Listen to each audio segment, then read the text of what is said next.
Taco Cooking with Tara. Today we're gonna make a simple espresso martini, one of my favorites. Got a little ice in my shaker here. Got my little measuring. So I like to do equal portions of a vanilla vodka. Stoli's probably my favorite for this. Kahlúa. There's other coffee liqueurs out there as well you could use.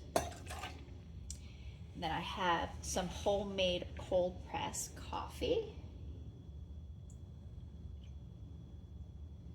And we'll just put it all in there. Give it a good shake.